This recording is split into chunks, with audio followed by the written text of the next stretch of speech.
Welcome to MMC news.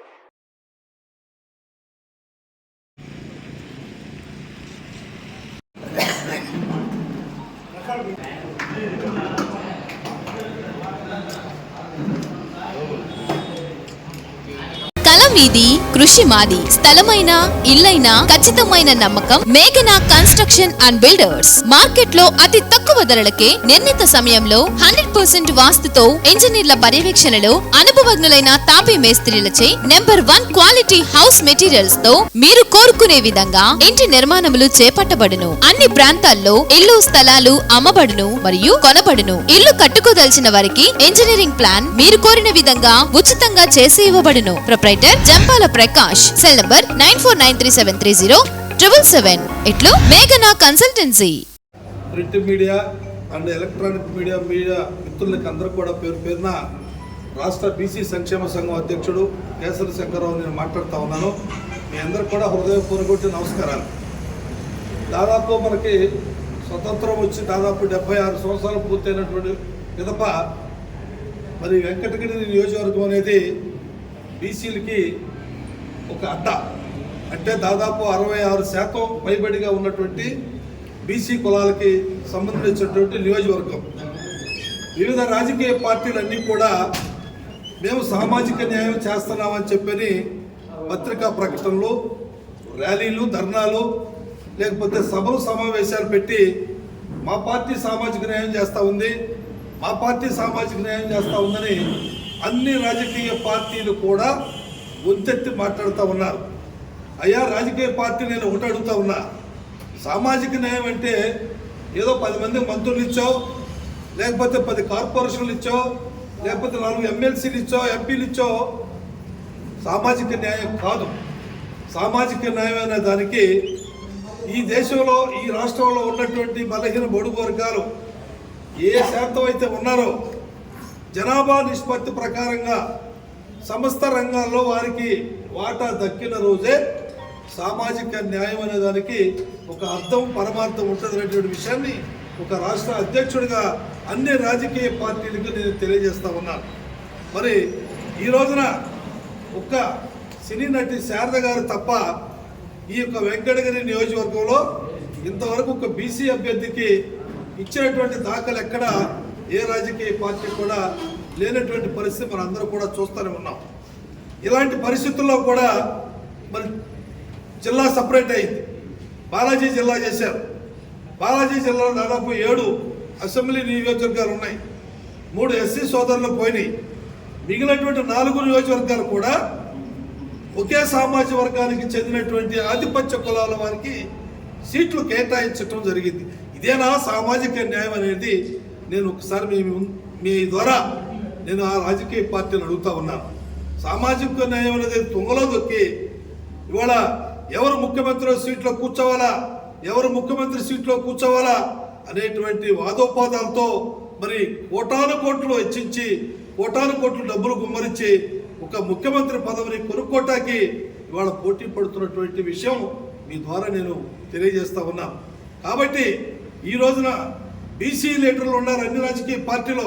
నేను వారికి కూడా చెప్తా ఉన్నాను, అయ్యా ఈ దేశంలో మనం దాదాపు 52% ఉన్నామని మురళీధరరావు కమిషన్, అంటే 94లోనే మురళీధరరావు కమిషన్ నివేదిక ఇచ్చింది.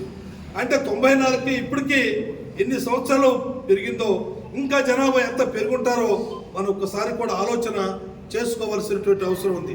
మన జనాభా నిష్పత్తి ప్రకారంగా ఎక్కడైనా కూడా సీట్లు కేటాయించాలని చెప్పని అనేక దఫాలుగా అన్ని రాజకీయ పార్టీలు కూడా కోరుతూ ఉన్నాం.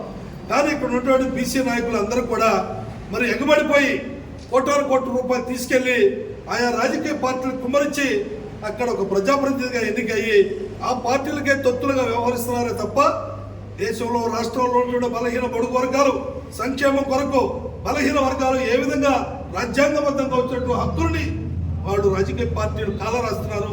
ఒక్క ప్రజాప్రతినిధి మాట్లాడుతూ ఉన్నాడా చట్టసభల్లో చెప్పని నేను బీసీ ప్రజాప్రతినిధులు కూడా అడుగుతా ఉన్నాను. ఇవాళ బీసీలతో తిట్టిస్తా ఉన్నారు. ఏ రాజకీయ పార్టీ అయినా సరే ఈ రాజకీయ పార్టీలో ఉన్న బీసీలతో ఆ రాజకీయ పార్టీలో ఉన్న బీసీలతో అడ్డం పెట్టి వీళ్ళతో తిట్టించి వీళ్ళతోనే కొట్టించి రకరకాల ఎస్సీ ఎస్టీ కేసులు కూడా పెట్టించేటువంటి కార్యక్రమాల్ని కేవలంగా ఈ రాజకీయ పార్టీలు వాళ్ళందరూ కూడా ఉసిగొలుపుతా ఉన్నారు. ఇది సరైనటువంటి న్యాయమని అడుగుతా ఉన్నా. ఈ దేశంలో ఈ రాష్ట్రంలో ఇవాళ కులగణాంకాలు చెయ్యాలయ్యా బాబు అని చెప్పని కొన్ని దశాబ్దాల నుంచి కూడా అనేక పోరాటాలు అనేక ఉద్యమాలు చేస్తూ ఉంటే కనీసం కేంద్ర ప్రభుత్వాలు కానీ ఇటు రాష్ట్ర ప్రభుత్వాలు కానీ కనువిప్పు కలగపోతే కేవలంగా బీసీని ఓట్ బ్యాంక్ రాజకీయాలుగా చూస్తున్నారే తప్ప సమస్త రంగాల్లో వీళ్ళకి న్యాయం జరగాలనేది ఏ రాజకీయ పార్టీ కూడా ఈ రోజున మాట్లాడకపోవటం అనేది చాలా దురదృష్టకరమైన సంఘటన, చాలా బాధాకరమైనటువంటి విషయం. ఎందుకంటే ఇక్కడ స్థానికంగా ఉన్నటువంటి మరి డాక్టర్ మస్తాన్రావు గారు ఉన్నారు. వారు అనేక సంవత్సరాలుగా ఈ నియోజకవర్గంలో పనిచేస్తూ ప్రజల యొక్క ఆదరణ మనం చూరకున్నటువంటి వ్యక్తిగా మంచి పేరు ప్రఖ్యాతులు గడించాడు. అనేక కోట్లాది రూపాయలు ఖర్చించి ఇక్కడ ఖర్చు పెట్టేటువంటి వ్యక్తి. అలాంటి వ్యక్తికే మీరు బీసీ ఒక వర్గానికి చెందినటువంటి వ్యక్తికి మీరు సీట్ ఇవ్వలేదు అంటే మీరు ఏ విధంగా సామాజిక న్యాయం అనే పదాన్ని మీరు మాట్లాడుతూ ఉన్నారో ఒక్కసారి మీరు అందరూ కూడా ఆత్మ పరిశీలన చేసుకోవాల్సినటువంటి అవసరం ఉందని చెప్పి మీ ద్వారా నేను రాజకీయ పార్టీ నాయకులందరికీ కూడా నేను తెలియజేస్తా ఉన్నాను. ఇవాళ స్థానిక సంస్థల్లో 34% రిజర్వేషన్ కోల్పోయాం, దానిలో 12% కోల్పోయాం. ఇందుకు కేవలంగా ఈ కులగణాంకాలు చేయకపోవటం వలన అటు న్యాయస్థానం వారు 50% సీలింగ్ మించకూడదు అంటున్నారు. ఇటు కులగణాంకాలు మీరు చేయరు, అటు మాకు జరిగేటువంటి తీవ్రమైనటువంటి న్యాయం జరుగుతూ ఉంది. ఇవాళ నరేంద్ర మోడీ గారు ఒక బీసీ వాదిగా చెప్పుకుంటా ఉన్నాడు. అయ్యా బాబు, ఈ కులగణాంకాలు చేస్తే దేశంలో ఎస్సీ ఎస్టీ సోదరులకి ప్రతి 10 సంవత్సరాలు కూడా మీరు జనగణన చేస్తారు, దాంతోపాటు కులగణాంకాలు కూడా చేయండి. ఈ దేశంలో మేము ఎంతమంది ఉన్నామని చెప్పి మాకు లెక్కలు చెప్పండి అని చెప్పని మేము అడిగినా కూడా అన్ని రాజకీయ పార్టీల మీద ఒత్తిడి తీసుకురండి, పార్లమెంటును స్తంభింపజేయండి, తప్పనిసరిగా నేను ఆ రోజున మీ కులగణాంకాలు లెక్కించడానికి ఏకగ్రంగా తీర్మానం చేస్తామని చెప్పని విషయం కూడా చెప్పారు. కానీ ఈ రోజు వరకు కూడా దాని మీద ఏ రకమైనటువంటి సమాచారం లేనటువంటి పరిస్థితిని మనందరూ కూడా చూస్తూ ఉన్నాం.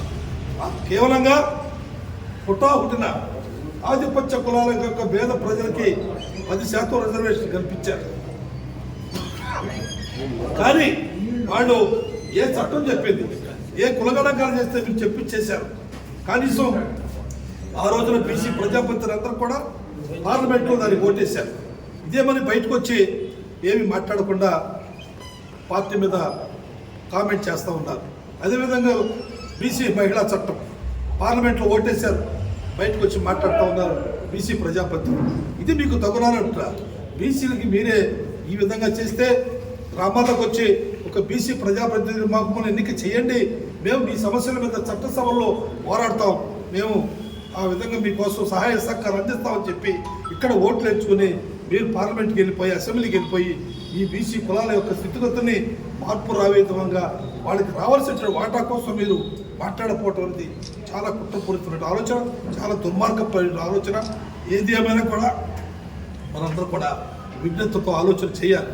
రేపు జరిగేటువంటి ఎన్నికల్లో బీసీ ఓట్లు ప్రభావితం చేసే విధంగా మనందరం కూడా ఒక కార్యాచరణ తీసుకుని ముందుకెళ్లే విధంగా ఏ ఒక్క వ్యక్తి మనకి అభ్యర్థులుగా మంచి వ్యక్తులు అవుతారో ఇవాళ చూసాం తిరుపతి జిల్లాలో.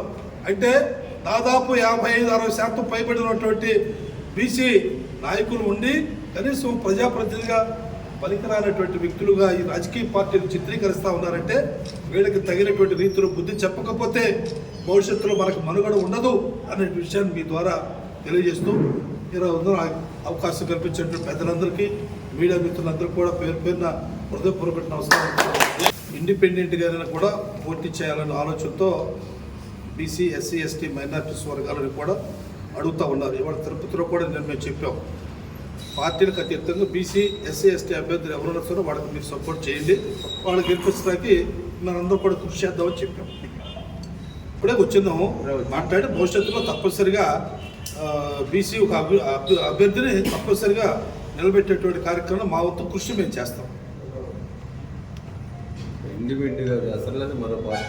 ఇండిపెండెంట్గా మరో పార్టీ మేము బీజేపీకే వెళ్ళాం కదా, బీసీవై పార్టీ అవుతుంది కదా, బీసీవై పార్టీ మేము వచ్చింది ఆలోచన చేసి దాన్ని బట్టి నిర్ణయం తీసుకుంటాం. అందరితో కూడా మాట్లాడాలి కదా, తప్పనిసరిగా దాని మీద మేము దృష్టి పెట్టి పోటీలో రేపు 24 పోటీలో అభ్యర్థి ఉండేటట్టుగా మా ప్రయత్నం మేము చేసి తప్పనిసరిగా విజయం సాధిస్తాకి మేము ముందుకెళ్తాం.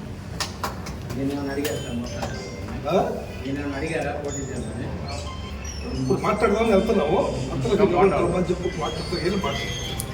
మీరు బీసీ కుల సంఘాల తరఫున ఇప్పుడు ప్రెస్ మీట్ పెడుతున్నారా? ఒక టీడీపీ కార్యాలయంలో పెట్టారు కదా, టీడీపీ పార్టీ తరఫున ప్రెస్ మీట్ పెడుతున్నారు. మేము టీడీపీ కార్యాలయం తరఫున మాత్రం మేము పెట్టలేదు. ఇక్కడ ఉన్నటువంటి వ్యక్తి ఒక బీసీ వ్యక్తి, ఆ బీసీ వ్యక్తికి పార్టీ టికెట్ కూడా ఇవ్వలేదు, అన్యాయం జరిగింది. ఆయన మేము సానుభూతిగా ఆయన సానుభూతి వ్యక్తపరచడానికి వచ్చాం, మీకు అన్యాయం జరిగిందని. సో దాని మీద మేము ఈ విలేకరుల సమావేశం కానీ పార్టీకి దీనికి ఎటువంటి సంబంధం లేదు. ఓన్లీ బీసీ సంక్షేమ సంఘం ఆధ్వర్యంలో జరిగింది. మరి మస్తాన్ యాదవ్ గారు ఒక టీడీపీ నాయకుడు, టీడీపీ రాష్ట్ర కార్యదర్శి, టీడీపీ టికెట్ ఆశావారు. ఓ పక్క టికెట్లు కూడా ఇక్కడ ప్రకటించేశారు ఎవరికనేది.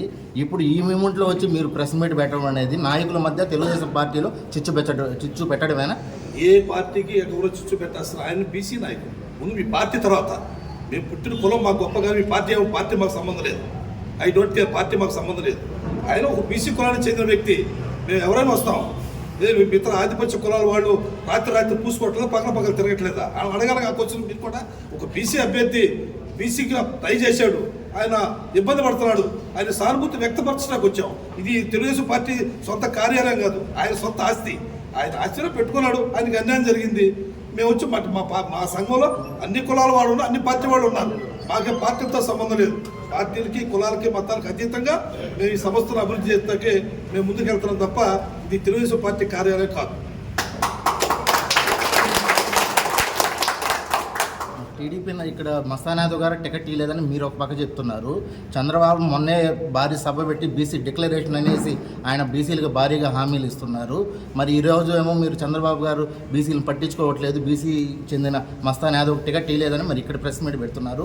అప్పుడు చంద్రబాబు గారిని మీరు ఏమని అడగాలనుకుంటున్నారు? ఇక్కడ మేము చంద్రబాబు నాయుడు, జగన్మోహన్ రెడ్డి, నరేంద్ర మోడీ అనేది కాదు. ఇక్కడ మా తాలూకు బీసీ సంక్షేమ సంఘం మా విధి విధానాలు, మా పద్ధతుల ప్రకారం మేము నడుస్తాం తప్ప చంద్రబాబు నాయుడు మాకు లెక్క లేదు, జగన్మోహన్ రెడ్డి లెక్కలేదు. మాకు వాళ్ళని ఎవరు లెక్క చేయాల్సిన అవసరం లేదు. వాళ్ళు చెప్పింది మేము వినాల్సిన అవసరం కూడా మాకు లేదు. మా స్ట్రైక్ ఫార్వర్డ్గా మా ఆలోచన విధానం మేము నడుచుకుంటాం.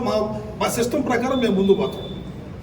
మరోపక్క వైసీపీ పార్టీ బీసీలకు మేమే అత్యధికంగా ఇస్తున్నాము, మహిళలకు కానీ అన్ని రంగాల్లో బీసీలకు ప్రాధాన్యత ఇస్తున్నాము అనేది వాళ్ళు స్టేట్మెంట్లు ఇస్తున్నారు. వాళ్ళ దానికి మీరేం సమాధానం ఇస్తారు? దాంట్లో ఇప్పుడు ఎవరు పార్టీలకు ఇచ్చేంత మాత్రం 50 మందికి ఇచ్చినా 100 మందికి ఇచ్చినా వాళ్ళు రేపు గెలిచి ఏం మాట్లాడుతున్నారు? వెళ్ళిపోయి ఆ పార్టీ ఎజెండా దాటుకుండానే మాట్లాడుతున్నారు. బీసీల కోసం మాట్లాడుతున్నారు వాళ్ళు. ఇప్పుడు మేము ఇక్కడ ఇచ్చారు, జగన్మోహన్ రెడ్డి 40-50 సీట్లు ఇచ్చాడు, గెలిచారు, అసెంబ్లీకి వెళ్ళారు. బీసీ గురించి ఏమన్నా మాట్లాడుతున్నారు వాళ్ళు? 34% రిజర్వేషన్ కోల్పోయామంటే ఒక్కొక్క వ్యక్తి మాట్లాడా? కాపుల్ని బీసీలో చేరుతున్నారంటే ఒక్కడు మాట్లాడా? ఎవరు ప్రజాప్రతినిధులు మాట్లాడారు? మేము బీసీలను గౌరవించి ఓటేసి చట్టసభలో పంపిస్తే ఆ పార్టీకి వాళ్ళు అనుకూలంగా మాట్లాడతాం తప్ప బీసీలకి అనుకూలంగా మాట్లాడట్లేదు. అలాంటి వాళ్ళతో మాకు ఉపయోగం ఏముంది? టీడీపీ బీసీ డిక్లరేషన్ మీద మీరేం సమాధానం చెప్తారు సార్? డిక్లరేషన్ అనేది వాళ్ళ పార్టీ తాలూకున్నటువంటి అంశం మాకు కాదు కావాల్సింది. మాకు చట్టసభల్లో, స్థానిక సంస్థల్లో కానీ మా రిజర్వేషన్, మా జనాభా నిష్పత్తికి కావాలనేదే మా ఫైటింగు. ఏదైనా కేంద్ర రాష్ట్ర ప్రభుత్వాలు మాకు ఏ విధంగా నేను చేసినా కుల గణాంకాలు ఉంది. వాళ్ళ గ్రామీణ ప్రాంతం నుంచి ఢిల్లీ వరకు ధర్నాలు చేసాం, పెద్ద ఉద్యమాలు చేసాం, పోరాటాలు చేసాం. ఎవరికి లేనటువంటి క్రిమినల్ నిత్యమని చెప్పి కేంద్రం మీద పోరాటం చేసాం. 34% రిజర్వేషన్ మాకు 22%, 12% పోతే దాని మీద మేము సుప్రీంకోర్టుకి వెళ్ళాం, దాని మీద విజయవాడ మేము ధర్నా చేసాం. సో మాకు ఇక్కడ పార్టీలతో సంబంధం లేదు. ఏ పార్టీ వాడైనా మా కులాలకు అన్యాయం జరిగితే అవుట్ రైట్గా మేము విమర్శ చేస్తాం, మంచి చేస్తే గౌరవిస్తాం.